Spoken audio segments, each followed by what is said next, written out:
everyone, welcome to Quick Defense Exam. So today we will discuss FCAT 1 2020 previous year question paper. Okay, before starting this video I want to share something with you guys. बहुत सारे बच्चों के messages आ रहे थे कि synonym और antonyms की revision नहीं हो रहा था। ठीक है, तो इसके लिए मैंने आप सबके लिए टेलीग्राम पे ग्रुप बनाया है, रिवीजन ग्रुप फॉर एग्ज़ाम्स, जिसमें ना सिर्फ हम इंग्लिश बल्कि जो दूसरे सब्जेक्ट्स होते हैं उनका भी रिवीजन करेंगे। ओके, सो अगर आपने अभी तक टेलीग्राम ग्रुप ज्वाइन नहीं किया है तो गाइस प्लीज़ ज्वाइन अस। आपको टेलीग्राम का लिंक हमारे डिस्क्रिप्शन में मिल जाएगा। ठीक है, दोनों ग्रुप, चैनल भी और ग्रुप भी दोनों ज्वाइन कर लेना, जिससे आपकी कोई अपडेट ना मिस हो। और हम जो रिवीजन है वो हम कल से स्टार्ट करेंगे from Monday onwards. Okay, so let's start the video. ये थी आपके लिए information. The pattern will remain same. Okay, जैसे कि आप जानते हो कि हमने बहुत सारे पिछले 8 पेपर डिस्कस कर लिए हैं, तो जो 2020 का जो फरवरी में पेपर हुआ था उसका पैटर्न भी बिल्कुल सेम था। ठीक है, उन्होंने क्लोज टेस्ट की जगह क्या दे दिया था, filling in of correct word, वैसे ही जैसे मतलब क्लोज टेस्ट टाइप ही होता है वही था। और एंटोनिम्स में क्या आ गए थे, वोकैब की टेस्टिंग। वोकैब की टेस्टिंग मीन्स मीनिंग्स, वही मतलब जैसे हम एंटोनिम्स में बोलते हैं कि इनके अपोजिट पूछ लो, उसी तरीके से सिनोनिम का एक दूसरा टाइप जिसमें डायरेक्ट मीनिंग पूछ लिए जाएं, वो वाला। ठीक है, और करेक्ट स्पेलिंग की जगह आपको एरर डिटेक्शन भी देखने को मिलेंगे कि मतलब कोई सेंटेंस है, आपको उसमें से एरर फाइंड आउट करना है। ऐसे वाले क्वेश्चंस भी बहुत देखने को मिले थे। ठीक है, सो ये था 2021 का एग्ज़ाम पैटर्न। ओके, सॉरी 2020 का FCAT 1 का एग्ज़ाम पैटर्न। ठीक है, now let's discuss the words. The first word is knife. Okay, और ये एडजेक्टिव की तरह यूज़ होता है। ये वर्ड आपको पहले भी दिखा होगा अगर आपने मेरी वीडियोस देखी हैं तो। ठीक है, इसका मीन्स होता है इसका सिनोनिम होता है इनोसेंट, मीन्स अनुभवहीन, नौसिखिया। ठीक है, शुद्ध हिंदी में बोलने तो। और इसका एंटोनिम्स होता है इंटेलिजेंट, रिफाइंड, मतलब आप बिल्कुल मैच्योर है, बिल्कुल परिपक्व हैं। सो ये इसके एंटोनिम्स होते हैं। ठीक है, अब सेकंड वर्ड इज कजोल। इसको हम वर्ब की तरह यूज़ करते हैं और इसका मीनिंग होता है बिगाइल या फिर परसुएट करना। अगर मैं हिंदी में बोलूँ तो बहलाना और फुसलाना। ठीक है, और इसका एंटोनिम होता है बुली। ओके, अब थर्ड वर्ड इज़ वॉक। ये एक वर्ब की तरह यूज़ करते हैं और इसका मतलब होता है हिंड्रेंस या फिर रेसिस्ट करना, मतलब किसी चीज़ का रोकथाम करना, किसी चीज़ को रोकना। हिंड्रेंस, किसी चीज़ को करने में बाधा उत्पन्न करना, इज़ नॉन एज वॉक। और इसका एंटोनिम्स होता है एक्सेप्ट करना, किसी चीज़ के साथ एग्री होना, किसी चीज़ को जो है उसको वैसे ही एक्सेप्ट करना। ठीक है, अवर फोर्थ वर्ड इज़ परोकियल। ये एक एडजेक्टिव की तरह हम यूज़ करते हैं और इसका मतलब होता है नैरो माइंडेड या फिर स्मॉल माइंडेड। अगर हम हिंदी में कहें तो संकीर्ण बुद्धि। ठीक है, संकीर्ण सोच। ठीक है, और इसका एंटोनिम्स होता है ब्रॉड माइंडेड, लिबरल, मतलब खुले विचारों वाला।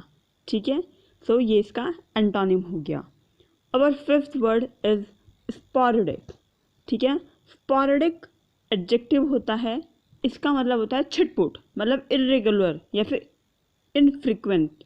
ठीक है, या फिर ओकेजनली हम और भी कह सकते हैं, मतलब जो चीज़ इरेगुलर हो, इनफ्रीक्वेंट हो, उसे हम कहते हैं स्पॉरेडिक। और इसके एंटोनिम्स होते हैं फ्रीक्वेंट और रेगुलर। ठीक है, जो कि रेगुलर हो। Our sixth word is Strident.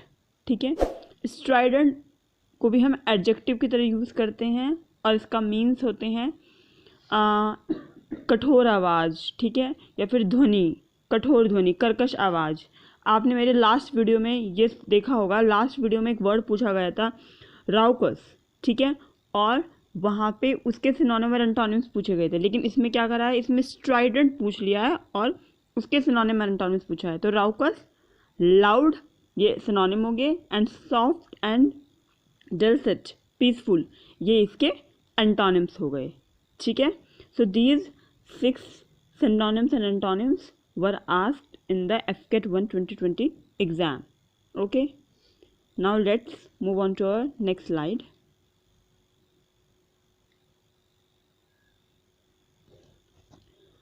Our first idiom is get into hot water. आप खुद सोचिए, जब अगर आप अपना हाथ या अपना कुछ भी गर्म पानी में डालोगे तो आपको क्या लगेगा? ऑफ कोर्स बात है, पेन ही होगा, ठीक है। तो इसका मीनिंग भी उसी चीज़ से रिलेट करता है, ट्रबल या फिर get into a difficult situation, किसी मुसीबत में पड़ जाना, ठीक है। इसके लिए हम इंग्लिश में बोलते हैं get into hot water. For an example, he found himself in hot water over his comments about immigration।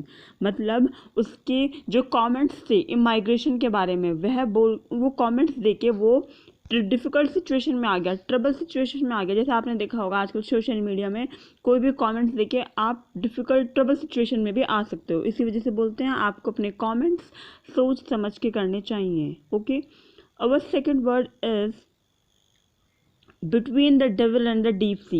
ये बहुत ही कॉमन वो है, ईडियम्स है। इसका हिंदी वाला बहुत ही कॉमन है, इंग्लिश में हम इसको बहुत कम यूज़ करते हैं। आगे कुआं पीछे खाई means two equally difficult situation है। अगर आगे कुआं है तो पीछे खाई है, दोनों उतनी ही इक्वल डिफ़िकल्ट सिचुएशन है, लेकिन आपको उन दोनों में से कोई एक एक्सेप्ट करनी ही पड़ेगी। In English, between two equally difficult or unacceptable choices, you have to accept at least one. Okay? For an example, tried to please both his wife and boss, he puts himself between the devil and the deep blue sea. मतलब अपनी boss और अपनी wife दोनों को please करने के चक्कर में उसने अपने आप को ऐसी सिचुएशन में डाल दिया है, between the devil and the deep sea, आगे कुआं पीछे खाई वाली सिचुएशन में। Okay, I hope you understand with this example. Now move on to our next slide. Our third word is abide by. Abide by का means होता है be faithful, to keep, to follow a rule. Means किसी rule, किसी नियम का उल्लंघन नहीं करना, किसी नियम में बंधे रहना, ठीक है, किसी नियम को फॉलो करना। In English, they promise to abide by the rules of the contest. मतलब उन्होंने कहा कि वो जो कॉन्टेस्ट के नियम कानून हैं उनमें बंधे रहेंगे, ठीक है। ये इसका एग्जाम्पल हो गया। Our fourth word is stand out. Stand out का मीन्स होता है noticeable, remarkable, to attract attention. आपने देखा होगा बहुत सारे लोग होते हैं जिनको बहुत ज़्यादा अटेंशन चाहिए होती है, ठीक है। अटेंशन सीकर पर्सन बोलते हैं उन्हें, attention seeker person. Okay, so ये हो गया stand out. She stood out from the crowd because of her amiable manners. मतलब पूरी भीड़ में से वो लड़की खड़ी हुई क्योंकि उसका एक एमिएबल मैनर है, वो चाहती है कि लोग उसको देखें, ठीक है। Attract seeker person she is. Okay, so ये इडियम था stand out. The fifth idiom is break down.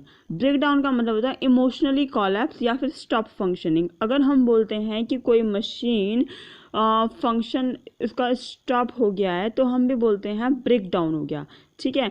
और या फिर अगर हम बोलते हैं while giving evidence in the court she broke down. अगर माना कोर्ट में कोई किसी से उसकी पर्सनल मैटर्स के बारे में पूछे, ठीक है, और वो इमोशनली ब्रेक कोलैप्स हो जाए तो हम बोलेंगे ब्रोक डाउन। ओके, तो उस सेंस में भी ये इडियम यूज होता है। इसके टू मीनिंग्स है। The first one is stop functioning and the second word is emotionally collapse. I hope you understand. Okay,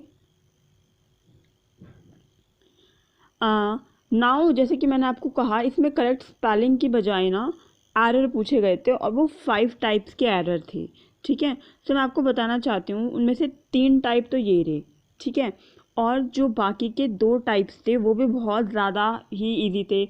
जैसे आ जाता है कि ही कॉन्ग्रेचुलेशन ऑन बर्थडे या फिर कॉन्ग्रेचुलेशन इन बर्थडे, ऐसे इन और ऑन वाला, ठीक है। आप जो ये मतलब जो ये प्रीपोजिशंस होते हैं ना, इनसे रिलेटेड एरर्स आ जाते हैं, ठीक है। ये भी एक एरर था।